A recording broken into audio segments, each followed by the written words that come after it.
Hello दोस्तों, आप सभी को नमस्कार है। क्या आपने कभी टूटी चप्पल पहने किसी बच्चे को देखा है और सोचा है कि यह भी कभी अवसर बन सकता है। यह कहानी ऐसे लड़के की है जिसके पास अच्छी चप्पलें तो नहीं थी, लेकिन सपनों के जूते मजबूत थे। आइए मैं यह कहानी शुरुआत करता हूँ। राजस्थान के एक छोटे से गांव बड़वास में मनोज नाम का एक लड़का रहता था। गांव में न पक्की सड़कें थी, न ढंग के स्कूल और न ही बिजली का सही इंतजाम। उसका घर कच्ची मिट्टी और फूस की छत से बना हुआ था। पिता एक पुराना रिक्शा चलाते थे, माँ खेतों में मजदूरी करती थी। मनोज का बचपन गरीबी की गोद में बीता। बरसात में घर के अंदर भी पानी भर जाता था और सर्दियों में ठंडी हवाएं घर की दीवारों से अंदर घुस जाती थी। उसके पास स्कूल जाने के लिए बस एक फटी हुई चप्पल थी, जिसके पट्टे को वह बार बार धागे और कील से जोड़ता था। एक दिन बरसात के मौसम में मनोज स्कूल पैदल जा रहा था।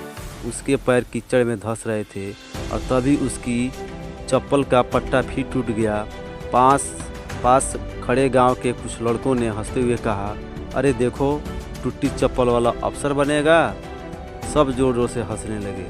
उस दिन मनोज की आंखों में आंसू आ गए, लेकिन अंदर कहीं एक चिंगारी भी जल उठी। उसने मन में ठान लिया, एक दिन मैं ऐसा बनूंगा कि यही लोग मुझे सलाम करेंगे। पढ़ाई में वह पहले से ही अच्छा था। कक्षा 10 में उसने 88% अंक लाकर सबको चौंका दिया, लेकिन उसके घर में पैसे की बहुत कमी थी। किताब खरीदने के लिए उसने पुराने अखबार और कबाड़ बेचकर पैसे जुटाए। 12वीं में भी उसने अच्छे अंक लाए, लेकिन कॉलेज की फीस भरने के लिए पैसे नहीं थे। पिता ने कहा, मनोज क्यों इतना बोझ डाल रहा है, घर के हाल देख, काम पर लग जा। लेकिन माँ ने बेटे का सपना समझा और अपनी आखिरी चांदी की पायल गिरवी रख दी ताकि उसका एडमिशन हो सके। कॉलेज के लिए वह शहर आया। यहाँ रहना भी आसान नहीं था। वह एक छोटे से किराए के कमरे में रहता था, जहाँ छत से पानी टपकता था। दिन में वह ट्यूशन पढ़ाकर पैसे कमाता और रात में खुद पढ़ाई करता। उसने तय किया कि वह आईएएस की तैयारी करेगा। लाइब्रेरी में वह सुबह 8 बजे से रात 10 बजे तक बैठता था और खाना भी वहीं सूखी रोटी और अचार से करता था।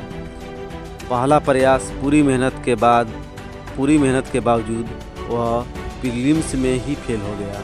लोग बोले, तेरे बस की बात नहीं है, गांव वापस आ जा। दूसरा प्रयास, इस बार वह इंटरव्यू तक पहुंचा, लेकिन अंतिम सूची में नाम ही नहीं आया। उसको दोस्तों में से कई नौकरी लग गए, लेकिन वह खाली हाथ था। किराया देने के लिए उसने अपनी घड़ी बेचनी पड़ी। कभी कभी रात में वह सोचता, शायद लोग सही कह रहे हैं, यह सपना मेरे लिए नहीं है। लेकिन फिर भी उसे अपने बचपन का वह बरसाती दिन और टूटी चप्पलें याद आ जाती है और वह हार मानने के बजाय किताब उठा लेता है। तीसरे प्रयास के लिए उसने अपनी पूरी ताकत लगा दी। न कोई त्यौहार मनाया, न कोई शादी में गया, दिन रात बस पढ़ाई और आत्मविश्वास। जब रिजल्ट आया तो उसने कंप्यूटर स्क्रीन पर देखा, ऑल इंडिया रैंक 14। उसकी आंखों में आंसू निकल आए। माँ पिता फ़ोन पर रो रहे थे। गांव के वही लड़के जो कभी हंस रहे थे, अब वह पंक्ति में खड़े होकर उसे बधाई दे रहे थे।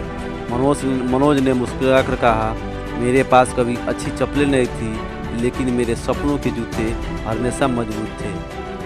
सीख, आपकी परिस्थितियाँ चाहे जितनी भी कठिन हो, आपका हौसला उन्हें हरा सकता है। असफलता अंत नहीं है, वह सिर्फ अगले प्रयास की तैयारी है। जो लोग आपका मजाक उड़ाते हैं, एक दिन वही आपकी तारीफ करेंगे। थैंक यू दोस्तों। अगर कहानी अच्छी लगे तो सब्सक्राइब ज़रूर कीजिएगा, लाइक कमेंट ज़रूर कीजिएगा। धन्यवाद।